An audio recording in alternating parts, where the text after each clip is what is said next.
Hi, this is Arun from arunsyoga.in. I'm a software engineer who mostly work with Node.js, PHP, and other backend technologies. And I'm an open source contributor as well. I'm a tantric by birth in a family which is passing tantric wisdom from generations to generations, from past 2000 years of legacy, and got lucky to travel across India and got chances to study under various gurus from different backgrounds and disciplines. You could connect with me in arunsyoga.in. Here I'm helping you to design a divine lifestyle which is based on Vedic astrology, tantra, and other yogic system of understanding.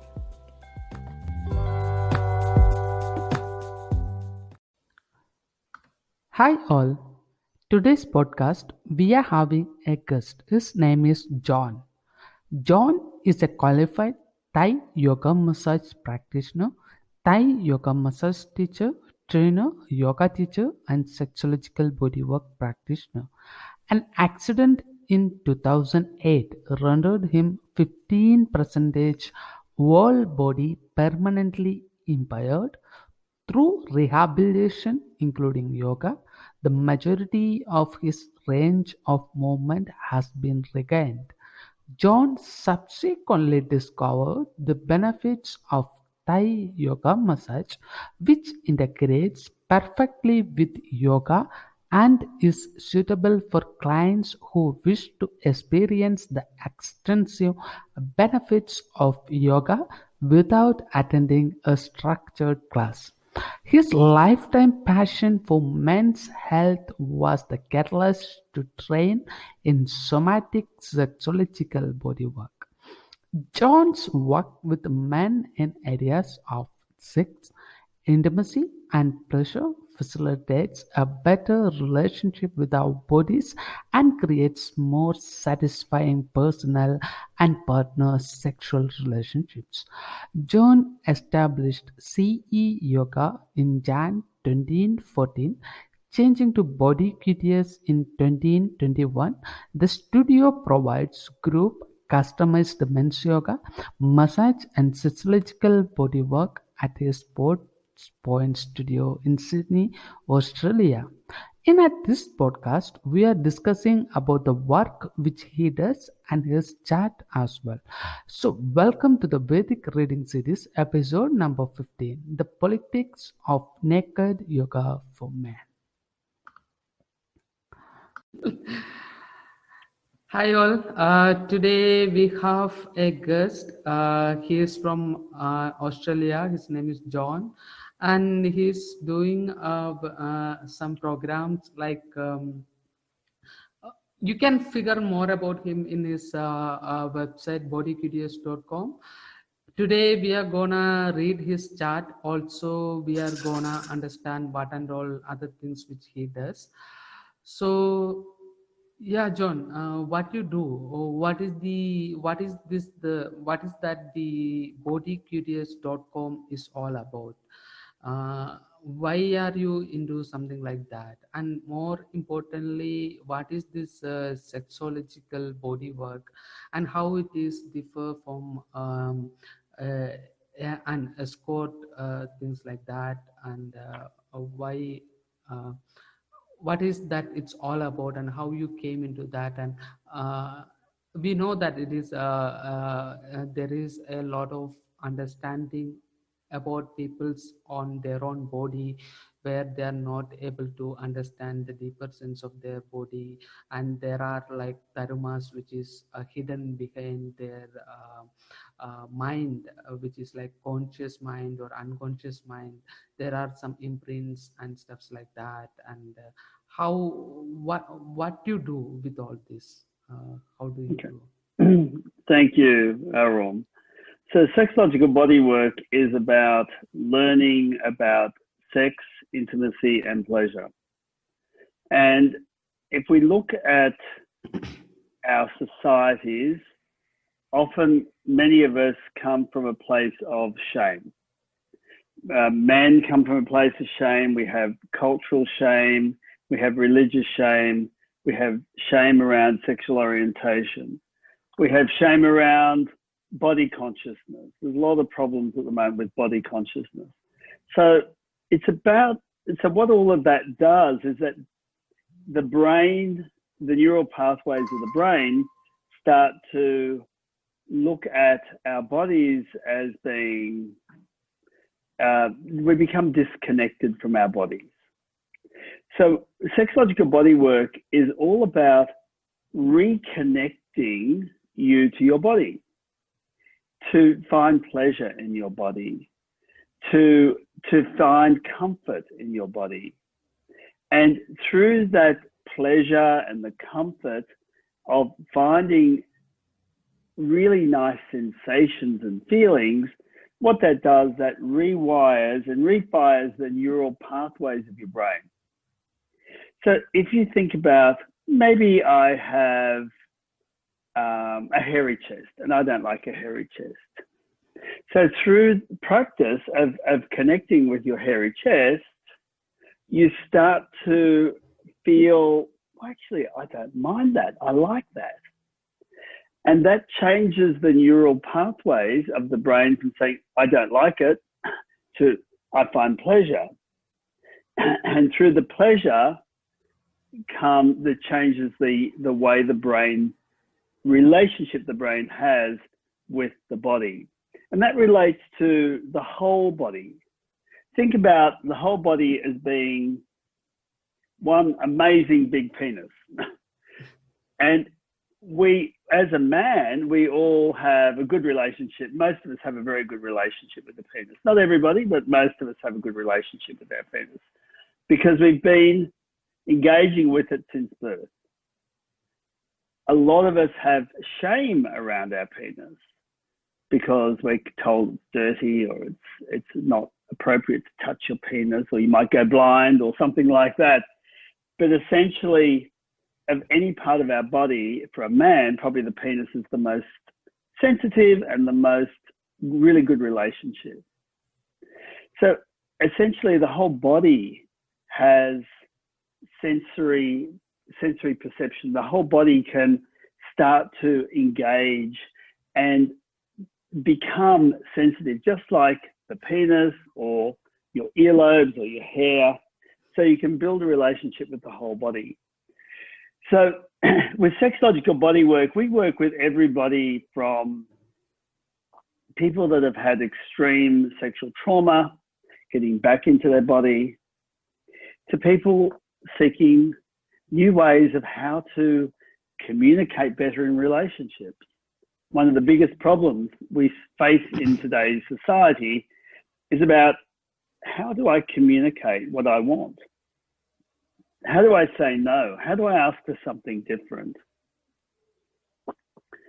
And these are, excuse me, these are not just old people. I'm talking, excuse me, a lot of the people that I see at the moment are in their 20s and 30s. If you look at expectation of, say, Instagram, everybody's on Instagram, and they look at young people, look at Instagram and saying, well, this is what I have to look like. This is who I have to be. But maybe they're not that person. So rather than just wearing armor of a beautiful body, we need to actually build a relationship with ourselves under the armor and start to feel and be connected with who we are. So sexological bodywork is really about finding comfort in yourself. Because if you find comfort in yourself and you're happy in your own body, you're going to make a really good lover or a much better lover, because you will have confidence. And confidence is sexy.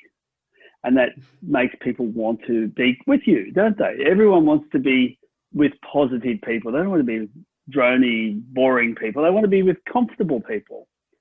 And it doesn't matter if you're skinny or you're fat or you're tall or you're short.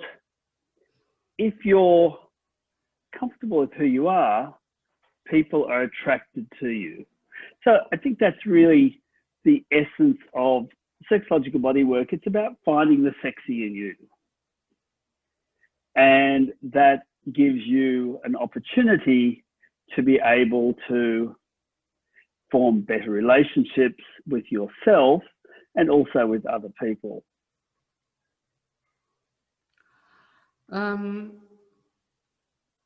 in sexological body work, how are you helping people to connect to their own true self so that they can express themselves in more authentic way?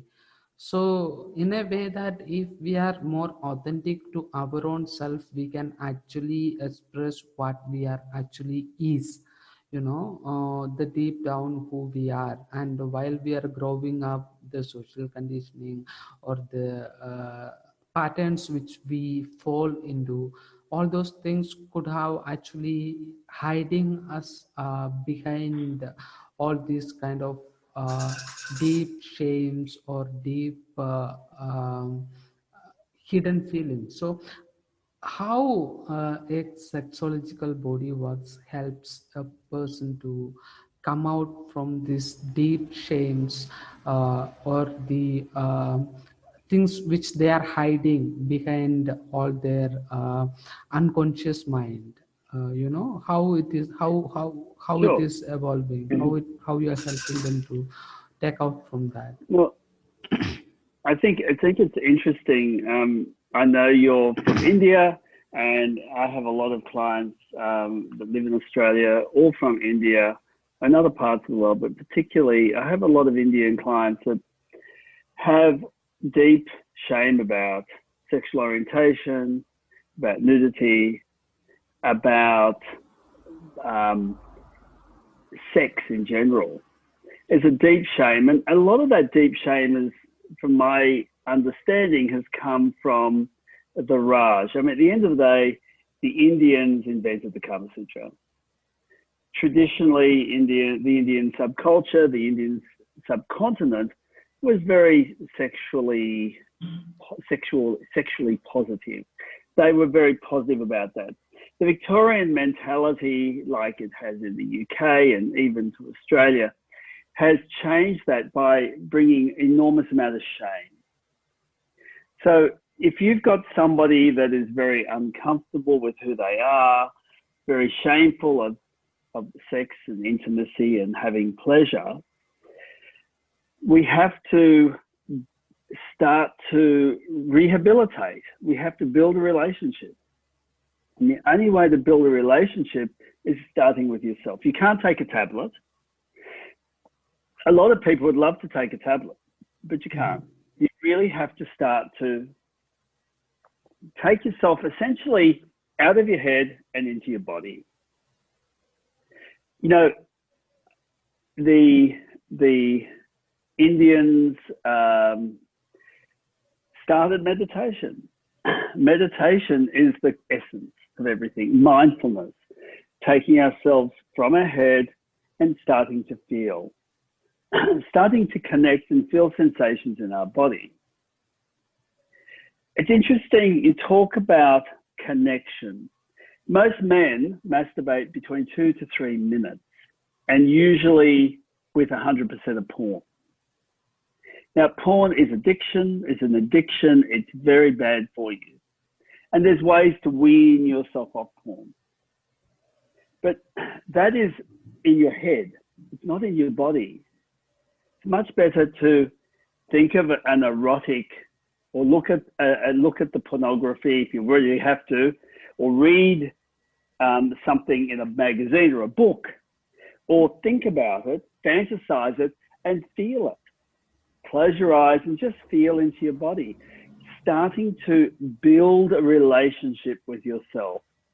So the whole basis of sexological bodywork is starting to learn to feel, just to notice and allow. Notice what the sensations in your body. I have many clients that actually have no sensations in their body. I could prick them with pins. They can't feel anything. They become completely anesthetized to any physical sensations. Some more extreme cases, they're anesthetized to any emotional sensation. due to from trauma, um, shame, rejection, all those sorts of stuff.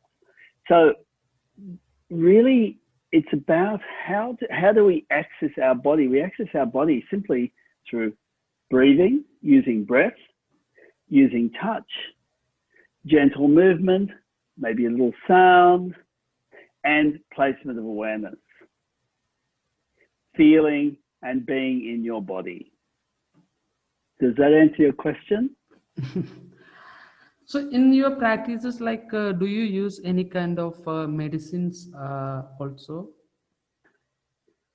No, we don't. Look, I can work with people through premature ejaculation control issues, for instance. In 2 to 3 sessions, they can not only have their ejaculation control issues resolved, but they can become multi-orgasmic. What we've got to understand is that most issues like ejaculation control, inability to have erections, inability to maintain erections, it all comes an inability to ask for what you want and communicate, good sexual communication, all comes down to the inability to be able to feel. And what is really important is for people to learn how to feel and how to be present in their body. The only thing between having a good time or not is being present. So if you're having sex with somebody and all of a sudden you think about, oh, I've got to go to the doctor, or I really want to have great sex, but I don't want my penis to die, what's going to happen? Your penis is going to probably die. You need to use breath and movement and placement awareness to keep present in your body so you can be present with you. Look into the partner's eyes. Be connected. Find the beauty in whoever you're with. Feel them, touch, connect, ask, what would you like? How would you like it?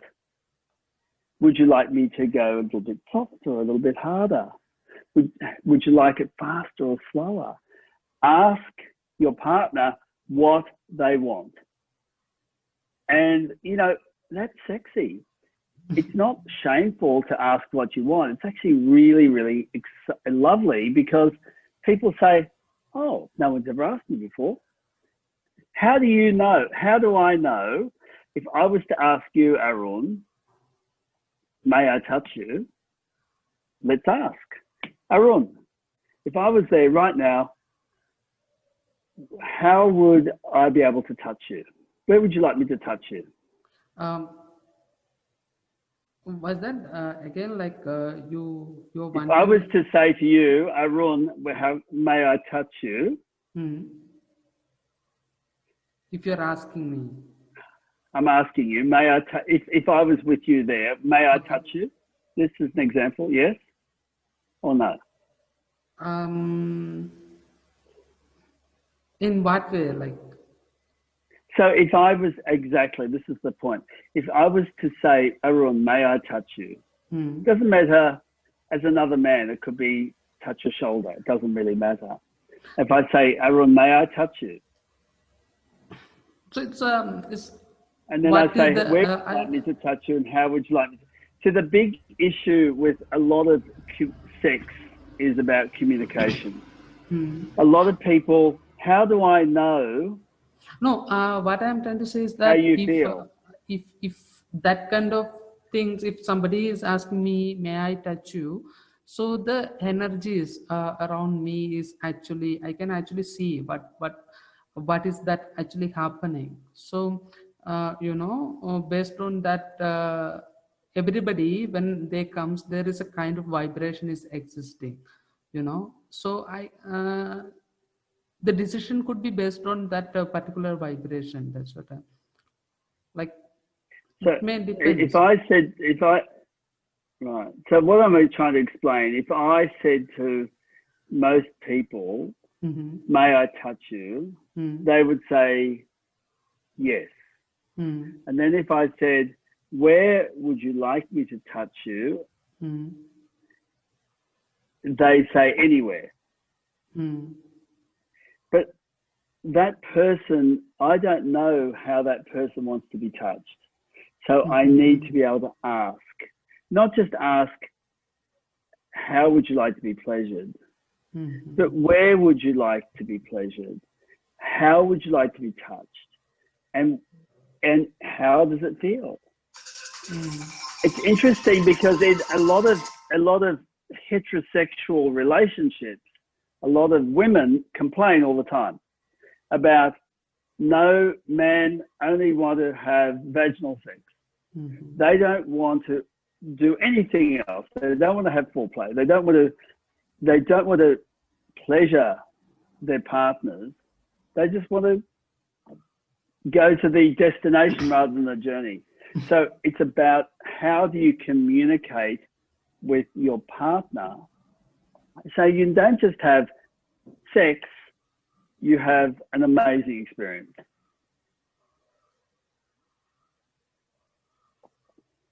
Does that make sense? Yeah. So what how do you go about with a client which you are actually with? Sure. Look, every client I see, I usually start with having a conversation around their sexual history, talking about their background, their sex education, about masturbation, about intercourse, about all sorts of things. That in itself is a big, big, big piece of work because that's a lot of people, most people actually have never shared that information with anybody. But what that does, it builds trust, it builds a relationship. Without trust, there isn't a relationship. I'm sure you would agree. So when I understand the client, they understand me, we start to build trust, well, then we can start to get on with the job. So we do a meditation, what we call a body scan. So we teach people how to start to get out of their heads, get in their body and start to learn to feel. Because there's three things we've never taught in life: how to breathe, how to feel, and about sex. So we teach people how to feel, and we start to do what we call in psychology these days somatic experiencing. We get people to feel into their bodies, to notice what they're experiencing, and then we talk about that may lead to something else. We talk about how you're feeling in your mind, feeling in your body, and feeling in your erotic landscape, in your sexual body. So after the body scan, we have a chat. Then we create what we call an educational contract. We decide what we're going to do for that session. And there's a vast range of topics we could explore. There's essentially two pathways. One is people might want to just have experience. They might have one thing they want to talk about. We can deal with that. Other people want to learn a lot more. So if they want to learn a lot more, it's like learning to play a piano. You just can't play piano, can you, and be a fabulous pianist? You have to actually do some practice. So I give people some homework. They go home, they do their practice, and they start to learn what we call embodied skills. This is fundamentals of embodied practice. It's like learning yoga. You can't just become a guru overnight. It takes time to practice. So 10 to 20 minutes a day, they go home, they practice, they come back, and they have a greater connection with their body after that period of time. And then we can build. We can then work on, after they've done that, we can work on ejaculation choices. We can work on erectile dysfunction. We can work on so many different areas of how to get more sensations in your body, more pleasure, and have really, really, really good sex. And then every session is very much about being, it's client driven, practitioner facilitated. So it's your session, not my session, and I merely facilitate it and take you on a journey, but only where within your range, your emotional range. That's really, really important. We don't want you to tip over the range because you might have a seizure or something like that. We don't want you to go into a point of trauma. We just want you to be safe. It's all about safety and agency.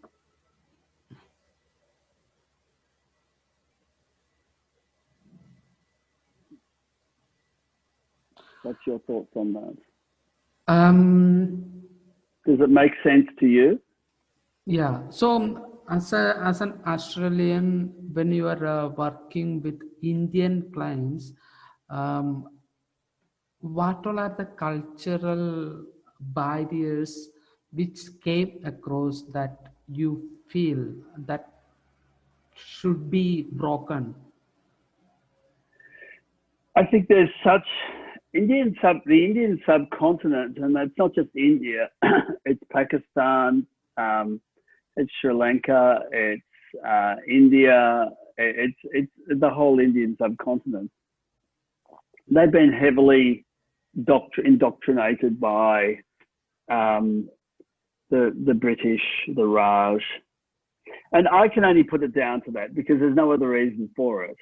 The British ruled that region for so many years, and with that came Queen Victoria and came the draconian rules of shame around our bodies. You know, we must cover ourselves up. We mustn't, you know, be shameful of who we are.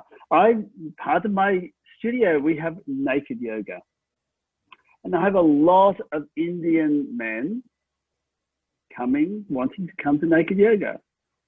They find it very, very confronting because there's been and even people that are born in Australia of Indian parents brought up in Australia, there's still this very deep-seated shame around sex, nudity, and intimacy.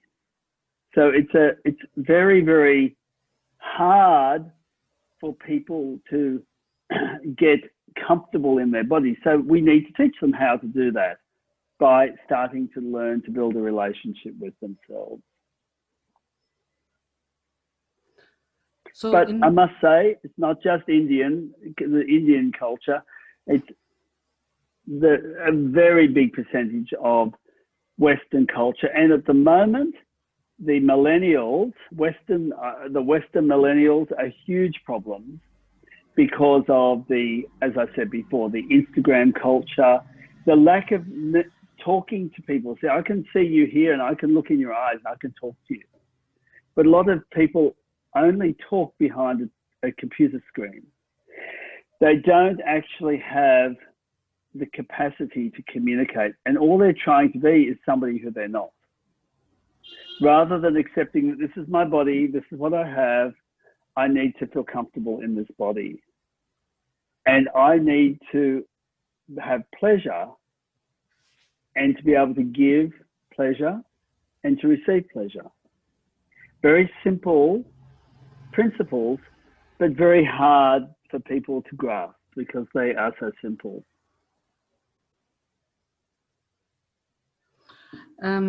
So what do you do exactly on your studio with the naked yoga? Like, is that naked yoga? Well, yes. Thank you for bringing that.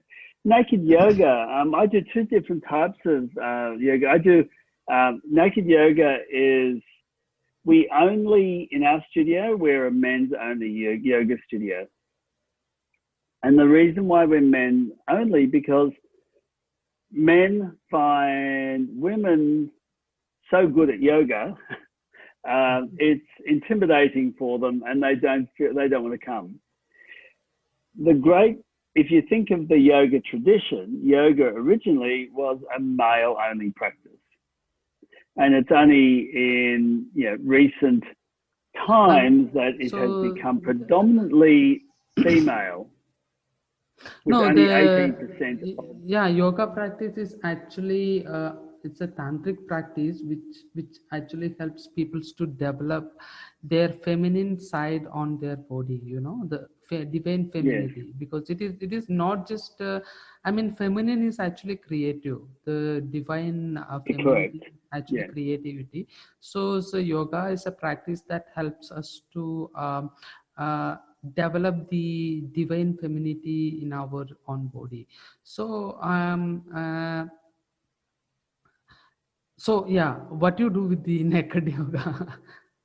Well, but you're right. What I'm saying is that a lot of men, if you look at the yoga has the limbs of yoga. However, with what happens in the West, it's not about the teachings of yoga. It's so much more about the physical practice.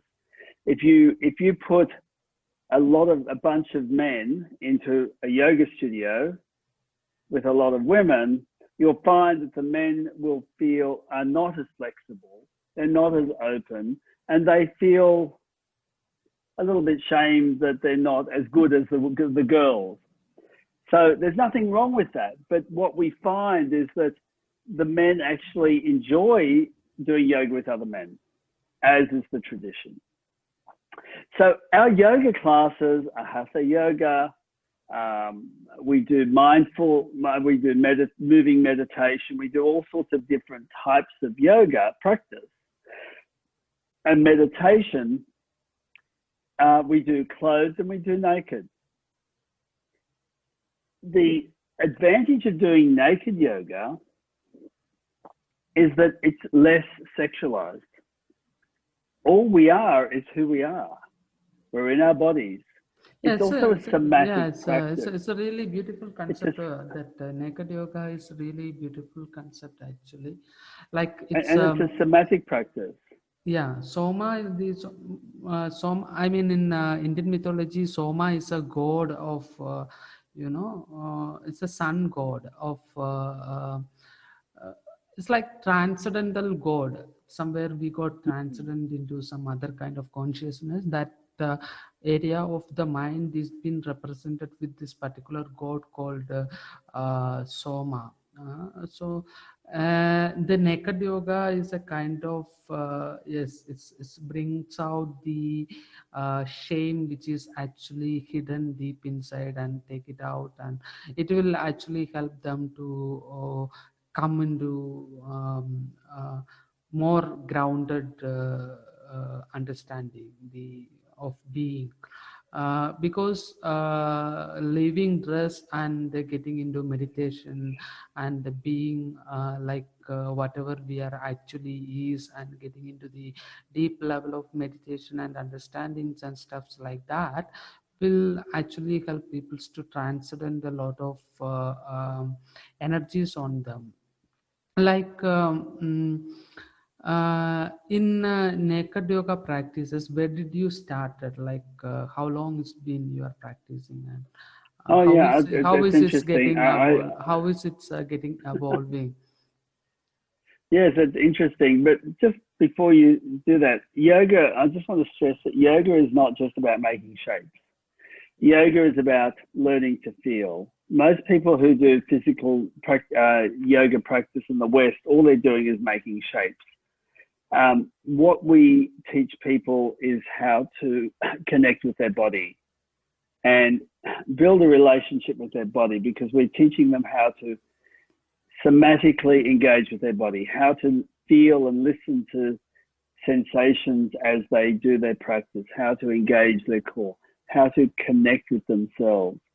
My yoga journey started in Rishikesh in the 80s.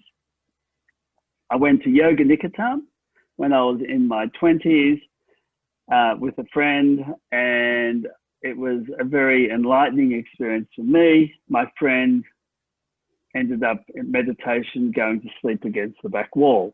I really enjoyed my time at Niketan, and I've always had a passion for yoga, for meditation, for men's health. It's always been my thing. My father was very interested in men's health, and he was a minister of religion when I was a little boy. So I've always been brought up with this principle around men's health and how important it is to support men, because there's Australia, we have one of the highest rates of suicide in the world with men. There's a huge amount of suicide in the world with men for all sorts of reasons. So I think we need to support other men. So my yoga journey was started in Rishikesh, and I disconnected for a long time while I was having a family, and I ended up moving back to Sydney without my family, and I was hit by a car. And I had an injury. I had a shoulder, and both elbows were severely damaged, and I was 15% whole body impaired. So I spent many years rehabilitating, where they said I would never move my arms past my waist. I have quite good range of movement, but I can't supinate my hand. So I rehabilitated with yoga. Yoga was my core rehabilitation. And at the end of the yoga, when I got to the best I could possibly get with my rehabilitation, I decided I wanted to learn to teach yoga to help people with disabilities. So I opened my yoga studio. I did my teacher training, and I was doing lots of practice, because you need practice when you finish teaching. And I did a lot of classes, and people said, "Can I start to pay you?" And I said, yes. I didn't want to, but then I said yes. And then one day I emptied out my office and I turned it into a yoga studio. But no women came. I only had 2 women. In the first 6 months, we only had 2 women that came. So clearly the universe wanted me to make it a men's studio. So I said, okay, let's make it a men's studio. And we're moving later in the next few months into a brand new studio, which will be a very beautiful studio across the road from where we currently are. So the yoga journey has been very much a journey. And I don't think the destination is finished yet. It's a long way to go. But it's a beautiful journey, because we have created a very special community of men, not just in Australia, but around the world. We have a lot of men from every corner of the globe coming in, either by virtual classes or when they're in Sydney, they come and visit us. So I think that's very special. And it would be great if we could have more naked yoga in India. Do you have naked yoga in India? No. Not allowed. Not a lot. Yeah. I mean, But some people, there are some places like Rishikesh and Pune, some places. Yeah, something like that is existing, but not everywhere. But it's a shame, because it doesn't matter about naked or clothed yoga. It's about people starting to connect with something that they enjoy, something that's passionate, connecting to a community of other people. The biggest problem in the world today, Aaron, is loneliness. Number one problem in the world is loneliness.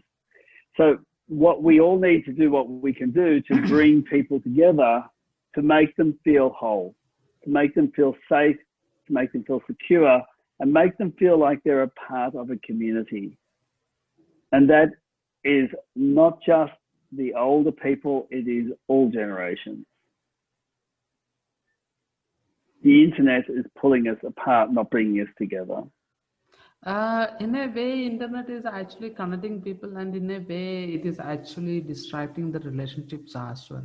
Like for instance, we are actually speaking about from two continents of the world through interweb connectivity, where we actually never met each other, and also probably in a place where we could actually may not be able to communicate whatever we are speaking through internet in a border way, like in real life, you know, like with the friends which we are relating with or things like that. So this is like it's a kind of internet is bringing up two particular world, which is one is something like a real world, and another one is something like a virtual world. And the thing is like when but the internet is able to connect all these peoples who are having a certain idea, and they are able to move into a particular place there they can actually live together or whatsoever, you know, that will be beautiful. Also the internet is bringing up decentralized internet, and another form of currency which is like cryptocurrencies and stuffs like that. Yeah, all those things are actually making sense, and in a way it is good, in a way it is bad. And whatever the new innovation comes out, there will be always problems which will comes with that. So we should be able to face whatever is comes out. So the practices like the practices which you are trying to put forth, like naked yoga or somatic sexual practices or whatsoever, all those things can actually bring out the tarumas which they are feeling in their own existence. And you know, yeah, it's really important. Yeah, I think the internet has some positive elements and the some challenging negative elements. And the main challenging element with the internet is the fact that people are communicating less face to face. They don't know how to communicate with other people. That's the biggest problem. How to talk to other people and how to learn other than, particularly about sex, other than from pornography, which is a big issue. Because there's a Yeah. lot of children from the age of 8 with pornography addiction.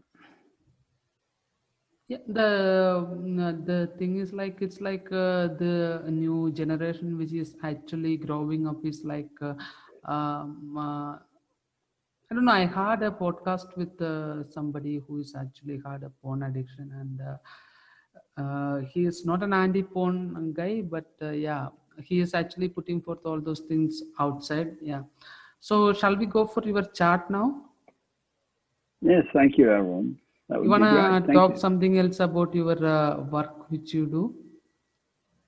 Yeah, the other thing we do, which is interesting for, I think, very important to me, and one of the most beautiful things that we do is what we call Thai yoga massage. It's Ayurvedic, Mm-hmm. and it was the original Thai massage originated in India. Mm-hmm. It was an Ayurvedic practice practiced Mm-hmm. with a shared yoga, a shared facilitated stretching experience. Mm-hmm. And 2,500 years ago, approximately, it crossed from India to Asia with the spice trade. Thai yoga massage is a really lovely experience because it's not like Thai massage, which is actually quite painful. It's a beautiful massage working along the sen lines using metta, really good intention, metta, the sen lines of the body. You know what I'm talking about. And taking people on a journey of learning even more about somatic connection, teaching people how to feel into their body and how to work within their own range of their physical range. So I think it's beautiful, and it's a lovely segue from often people will do a Thai yoga massage and then they'll go into a yoga class. It's a nice introduction. It's a great way to relax, yet be stretched. For anyone who's done yoga as a novice, all you're worried about is falling over. But when you're doing a Thai yoga massage, it's like all you're doing is lying down, your eyes are closed, you're breathing, you're feeling, and somebody else is doing it for you. So you get the fabulous sensations of yoga without having to be in fear of not getting it right. So I think that's the magic about Thai yoga massage. And I have a school in Sydney for Thai yoga massage, and we train people as well. It's a lovely practice, and I think that and very, very popular. So when you're in Sydney, I will give you a Thai yoga massage. Thank you for that. You'll have to come soon. As soon as the borders are open. The COVID is maybe 2020. 2022. Well, in India, it's pretty bad at the moment. Yeah, that's right. Maybe 2025. We'll get there eventually. We'll get there. Yeah. Do you have any questions about? A lot of people get quite confused as why we have a men's studio. Does that seem strange to you? Yeah, why? Well, I think why there's a lot in the West. There's a lot of female-only gyms and places where women can go. I think a lot of men want to be with other men. Simple as that. Regardless of sexual orientation, it's not a gay thing. It's not a straight thing. It's just a man thing. Men want to hang out with other men. They want to do things with other men. And I think what attracts people to our studio is that the studio is all about community. It doesn't matter how you look, how old you are, what your fitness level is, everybody is welcome. And we work with everybody. And that's what makes people walk out of there saying, oh, I feel really good, because actually somebody cares about me and I'm not excluded because my body is like this, or I'm too old or too young. I feel comfortable. I feel safe. And I think that's really what having a men's space is. It's about giving people agency to feel comfortable, to feel safe, and to be able to share with other men without feeling any shame or judgment. That's really important.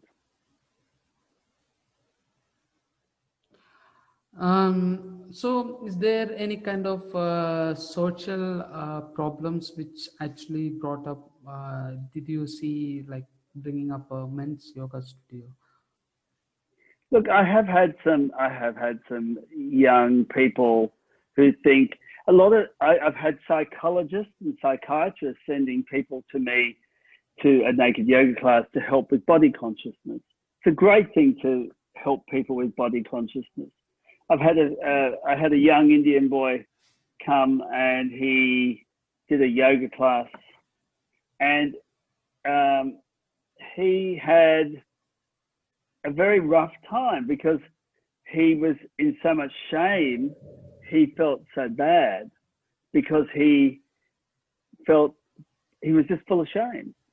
And I think that then he asked if he could do a higher level class, a more sort of a more of a touch type class. And I said, you're not ready. I think we have to work within our edges. If we work in a yoga practice, a physical yoga practice, we have to work within our physical range. We also have to work within our emotional range. It's really important. Our resilient edges of resistance. We need to work within those edges.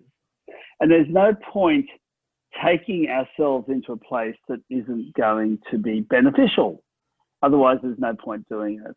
So we're very careful that our yoga classes are safe, that the men practice yoga together, and that people don't feel pressured to do anything other than practice a yoga, practice without clothes.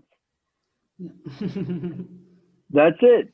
And it's the most liberating experience you could ever have. I haven't worn clothes at work for so long. I don't even, I feel weird when I have to put clothes on to work. So, yeah, so these are my walking to work clothes. But when I'm there, I don't wear anything for a practice during the practices. So It's let's a strange phenomena. So let's do yeah, the chart.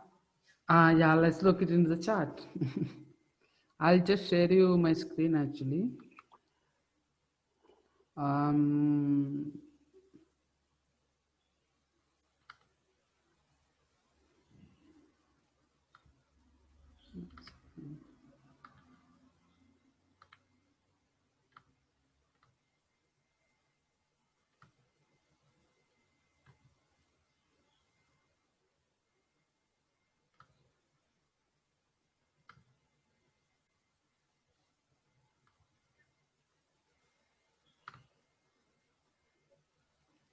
huh. So this is the your nakshatra. Okay, can you see? Yes, I can. So nakshatra is the a group of stars when you get birth. That is where your ascendant is. It's a part of sky. There a group of stars will be existing. So there is a yoga practice which is associated with each nakshatra. So there is a yoga practice that is called nakshatra yoga. So this yoga is associated with each nakshatra. Like there are 27 nakshatra, so there are 27 yoga postures all total. So you can actually see this video after we are finishing our podcast. So it's then each nakshatra is associated with one bird based on when they get birth into. So basically, from your chart, like.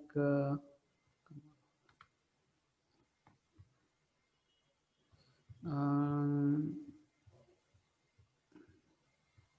so you have Shukla Pacha, which means that your bird is actually peacock. So this is like this bird is actually very important. It is like because this bird is pretty beautiful also it is very confident, so this is how it's actually manifest in your life. You can be a very confident person. This is how it's manifest in your life. So this is like a tree which is associated with this particular nakshatra.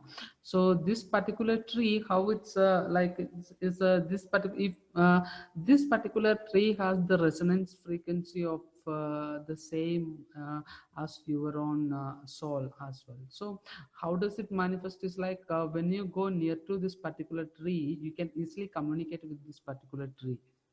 So this is how it's actually manifest in your life. So this is how your nakshatra looks like in actual sky. All these things I have shared in the chart which I have sent to you.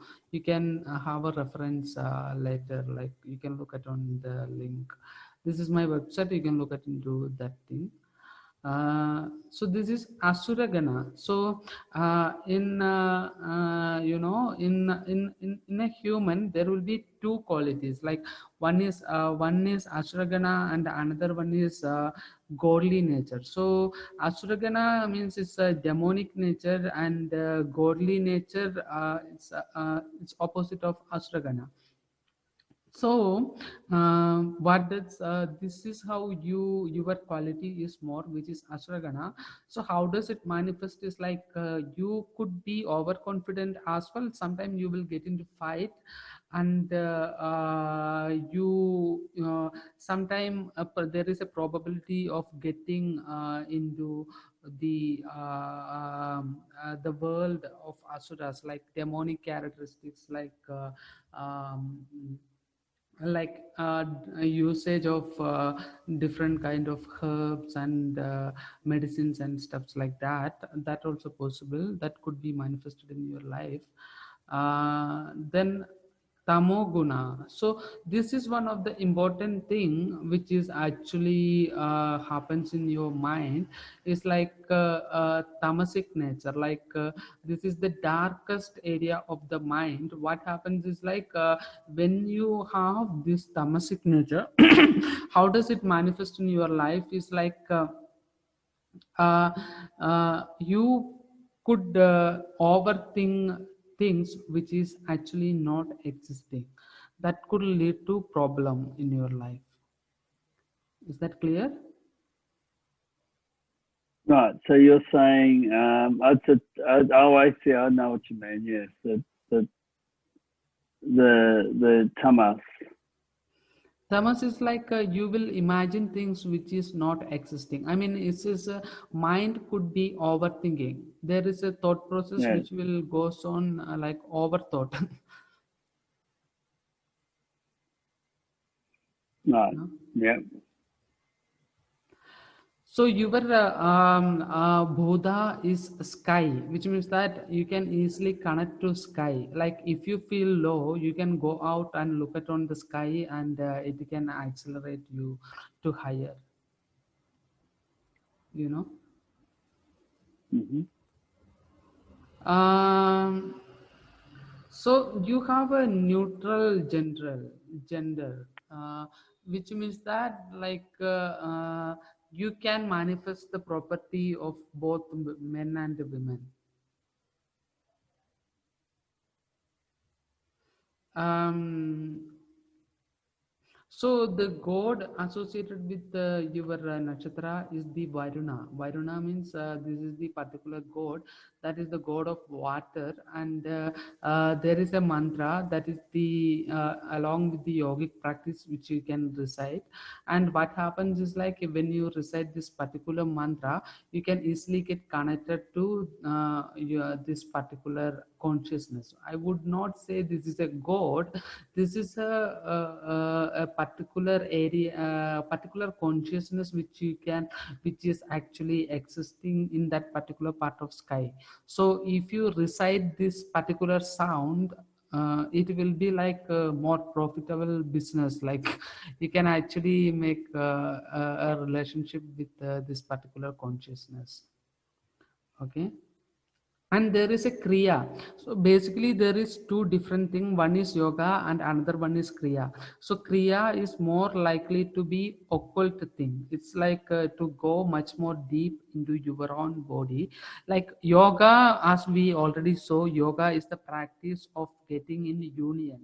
So kriya is the practice of getting there very in a very short period.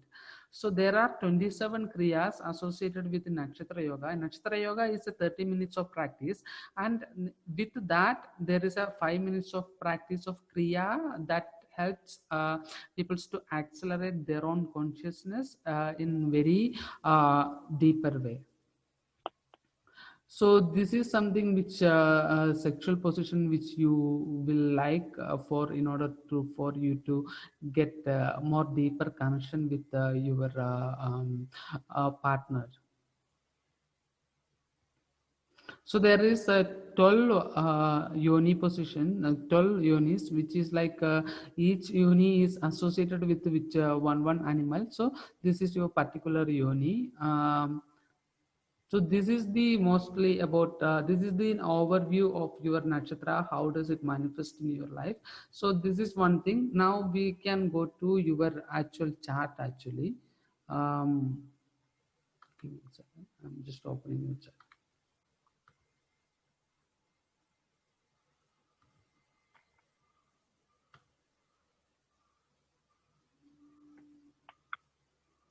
Did you saw the document I have sent you? Yes, I do have it. Okay.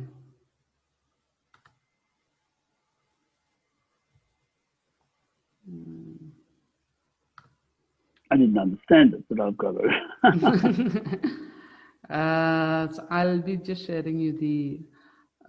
This is how the chart will actually. This is not the chart. Chart is like a square boxed thing which you can see. Um, this is how the chart will looks like. This is how the chart will looks like. Okay. Yeah. hmm So now let us see the planetary position on this particular chart. So in first house there is Venus along with Mars, along with Jupiter, Saturn, and ascendant. So first house is mostly about your self house. So it's about you. So in that particular house there is Venus, Mars, Jupiter, Saturn, and ascendant is staying. So what does it means? It's like it's a very important planetary combination. It's a very troublesome planetary combination as well. So Venus along with the Mars and Jupiter and Saturn along with ascendant is staying on the first house. um, so Venus is the planet of beauty, appreciation, and stuffs like that. Mars is the planet of war. Jupiter is the planet of wisdom. Saturn is the planet of hard work. And all these four planets are staying on first house. So uh, there is if you look back in your life, fundamentally your life has started in order to defloor the beauty or the luxurious aspect of the life. This is where your life could have been started, and you are fundamentally like to fight for what you believe is strongly true. And Jupiter also is staying on the first house along with the Mars. This means that you can calculate about what is actually happening and think wisely. And Saturn also in first house, which means that you will be very hard work into this particular direction. Mars, Jupiter, Saturn, these four planets are staying in very strongly in first house. So second house, which is actually Dhana house, there is Sun along with the Mercury is staying, which means that there is a possibility of making, acquiring your father's property. Or do you have father? Your father is alive? He's passed. He passed. Was that? He's passed. He passed a number of years ago. So is But I there? feel I have a lot of my father in me. You know, he's a lot of his teachings are very strong with me. Yeah, resonate with me. So this is the something and the wealth which you have, Sun along with the Mercury. Uh, Even though there is Mercury is the planet of speech and stuffs like that. So what happens is like there will be a probability of fundamentally wrong kind of speech is. I mean, you both will not communicate properly. The father. Yeah. Okay. In Sakaja Bhava, there is moon is staying. So there is feminine quality of you is more evident than that of masculine quality. Bindu is Ketu. It's a spiritual practices like you are into yoga. So Ketu is the planet of occult and spiritual practices. So that comes into your life. That is why you are naturally got attracted to spiritual aspect of your life. And in karma bhava there is Rahu is staying. So there you have you ever tried any kind of black forces to work on the things which comes across your life. Black forces. Yeah, I dark don't energy, understand. dark energies. Working on dark energy? Yeah. No, I haven't. No.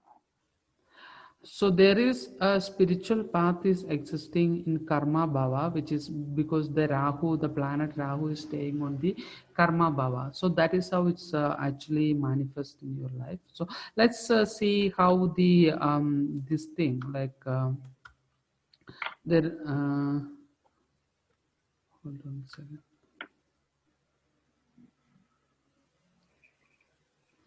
Jupiter, Saturn, Ketu.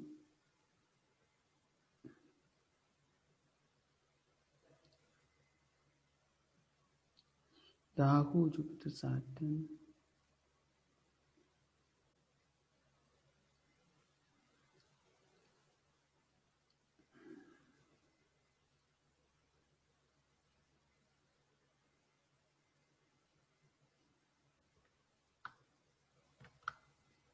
Adityanara.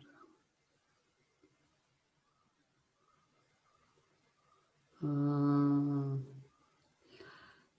So right now you are into Ketur Mahadasha. So what does it means? Um,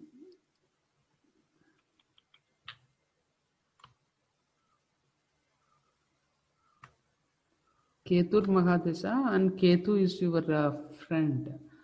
Uh, so this is the time where you will seek solitude with groups actually. Yes, so it will stay till the age of 63.5. After that Venus Mahadasha. So that is like the that is where you will get a lot of money. I mean after 63.5, it's like a good time for you, like it will be giving you a lot of money or wealth or things like Well, that. after 60.5, yes? When 63.5. you 63. Oh, it's a long way away. What do you mean by seeking solitude? Could you explain that, please? um So Ketu is staying on the fourth house. So what does it mean? Fourth house is actually Benthu, and the you are into Ketur Mahadasha. So Ketu comes as a friend for you. So right now you try to get a balance to get solitude or get content through your friends contentment, so that is how it's manifest. Till the age of 63.5, it will be like that. You try to find, you try to get into groups and try to make it into working and things like that. It will be mostly happens till the age of 63.5. After that, your chart will make a turn and you can get into the money aspect and pleasure and things like that comes into your life, because after 63.5 the planet Venus is coming to you. One, two, three, four, moon, Yuvadi. So moon,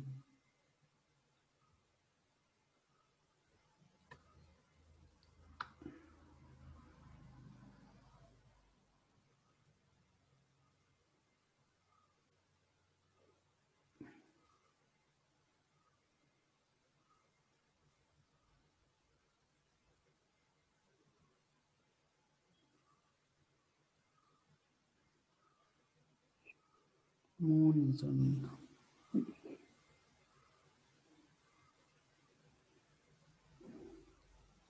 So these are the very important things from your chart which I can see. So if we take it in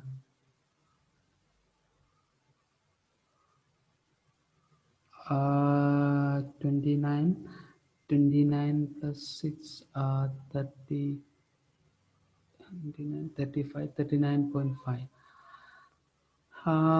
So till the age of 39.5, 38, 39, you will be, it was a very hard time for you till the age of 39. You have struggled a lot and stuffs like that has happened up to the age of 39. From there, Ketu has been taking over. So Saturn, no, Buddha has been taking over. Then you understood you can actually speak out things. See, life has knocked you so hard. Then you have understood. You have, it taught you how to speak. That is very important thing which has happened. And after the age of 38, 39, you you you were able to speak, like what you got more embodied into your own body after the age of 39, 38 or 39. Most probably this could be the time where you have started to teach yoga also. Which one? Is that this could be the time where you have started to teach yoga also, somewhere around No, I was 39. I was dying of liver disease and cirrhosis, liver and from fear, liver and pneumonia and chest problems. And that's when I left Sydney and I moved away and I ended up living in the US.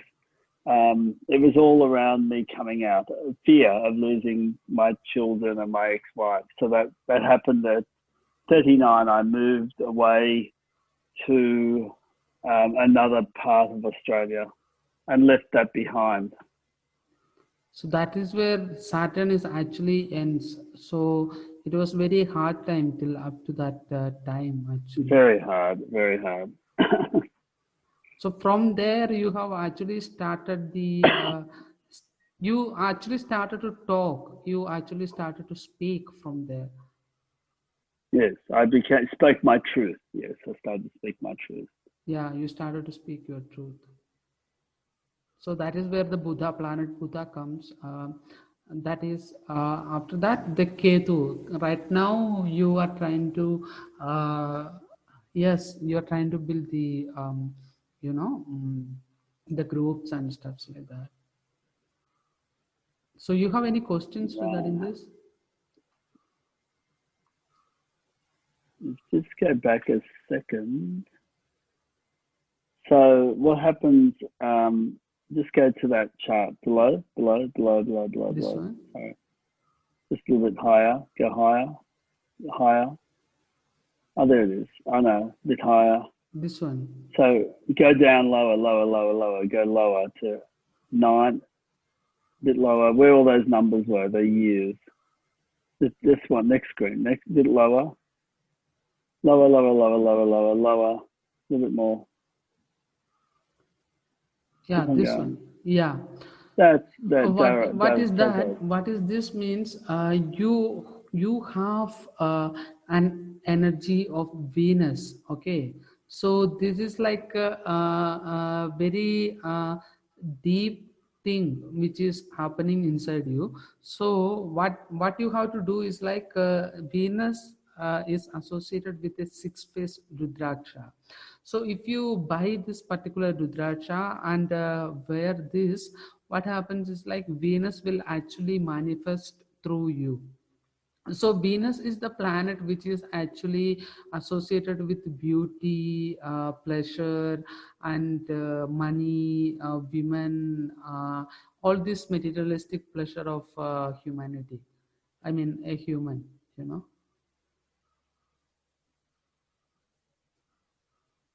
Right. So these dasas, if you come down a little bit lower to dasas, can you go a little bit lower? One page lower. Stop. Okay. So they're the ages of the defining things that have happened in my life, are they? 4.5, 4.5, 16, 19, 17, 20, and 63.5. Is that more defining changes of the planets? Yeah, it's a planetary position changing. So this is called So, so up to the age of 4.5, you were under the influence of Rahu. Then after that, you were under the influence of Jupiter. So 4.55, what? How does it manifest? Is like 16 plus.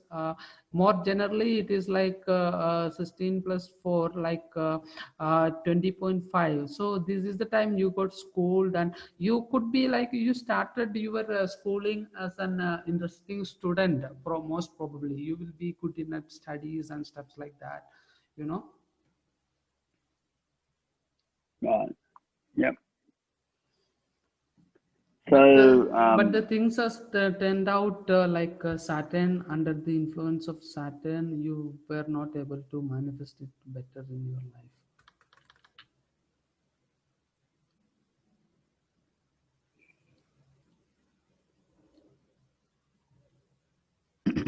So your what you're saying is for the next 3.5 years, it's business as usual.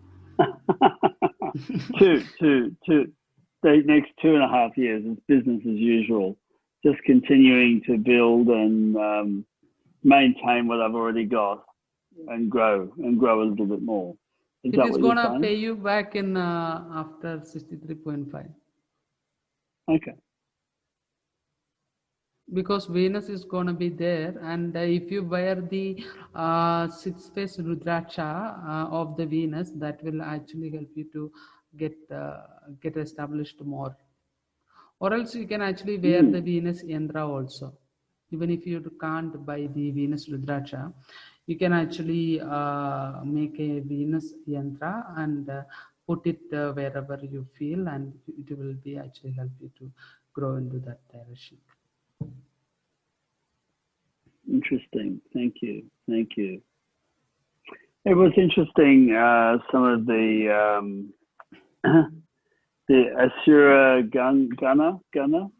It is interesting because I do try to fight for what I believe is right, and maybe that's not always in my best interest. Yes, so I need to learn to not fight so hard. It's a long time to learn, a lifetime of learning, isn't it? Never ends. So your summary of the chart, what's your summary? I mean, I have spoken almost everything. Do you have any questions regarding your chart? That's interesting. It's a little hard to follow, but I think it was interesting to go through the bird and the tree and the Ashuragana and the overthinking, which is very much me, and the sky and connecting, and that was all very interesting.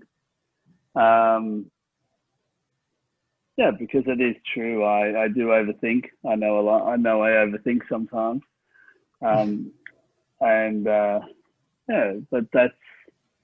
it's a life lesson, I think, as well, to learn not to. And the Nakshatra Yoga link also I can send you. Then the Kriya also I can send you.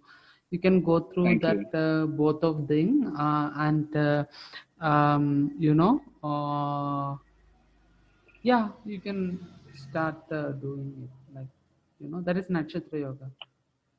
You can Thank you, actually teach. Aaron. You can actually teach your students also, like Okay.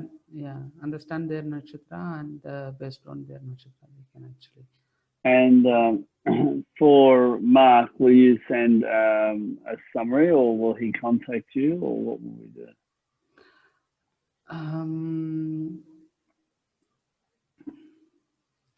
So regarding that, we could. So would you like to wind it up? Like, would you like to pitch yourself? Whoever is gonna watch this video, like, if they Sure, wanna contact sure, them. sure. Well, if there's anything that My website is bodycurious.com, and anyone who has any questions, they're more than welcome to contact me on the contact page, or Jonn at bodycurious.com. I'm happy to answer any questions that you may have. And thank you, Arun, for your time and for preparing the chart and for explaining the chart to me. And it's very much, I'm very grateful for what you have done, and thank you again for all your hard work and explaining it to me. Thank you.